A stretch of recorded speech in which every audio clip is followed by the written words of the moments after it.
সন্তানদেরকে বুঝাইতে হবে যে নিজেদের অভাব অনাটন দুরবস্থার মোকাবেলা হারাম খোরদের ভোগ বিলাস দেখে সন্তানের মানসিক অবস্থা যেন খারাপ না হয়ে যায়। সন্তান অনেক সময় দেখে বাপ ভালো নামাজি দিনদার, কিন্তু আয় উন্নতি নাই, ভালো মতো খাইতে পারে না, সুবিধা নাই।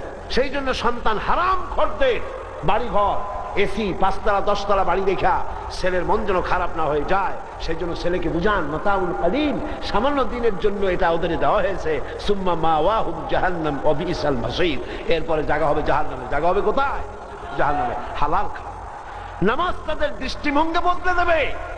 ছোট্ট বাচ্চাকে সাথে করে নিয়ে যায়, দেখেন, অথচ উচিত ছিল মসজিদে বাচ্চাকে নিবেন, যার সামনে পড়বে সেই বাচ্চার মাথায় একটু হাত বুলিয়ে দেবেন। লাইনের মাঝখানে রাখা ঠিক না, যেহেতু শৃঙ্খলার ক্ষতি হয়। এক কোনায় আপনি তারে নিয়ে দাঁড়ান, আর মসজিদ থেকে বেরোবার সময় ও যে চকলেটটা পছন্দ করে সেই চকলেটটা ওর হাতে দিয়ে দিবে। ছেলে বুঝবে মসজিদে আসলে চকলেট পাওয়া যায়, এই মহব্বতে সে মসজিদে আসার অভ্যাস হয়ে যাবে। সুবহানাল্লাহ।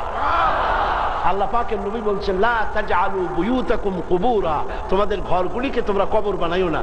সব নামাজ মসজিদে পড়ো না, সুন্নাত অথবা নফল অন্তত ঘরের মধ্যে পড়ো, তাহলে তোমার বাচ্চার নামাজ পড়ার অভ্যাস হবে। দেখেন না, ছোট্ট বাচ্চা, আপনি নামাজে দাঁড়াইছেন, ওর পরনে প্যান্ট ট্যান্ট কিছু নাই, মাথায় একটা টুপি দিয়ে ও আল্লাহু আকবার দিচ্ছে। সুবহানাল্লাহ। এই অভ্যাস গড়ে তোলার জন্য আপনাকে চেষ্টা করতে হবে, দায়িত্ব নিতে হবে।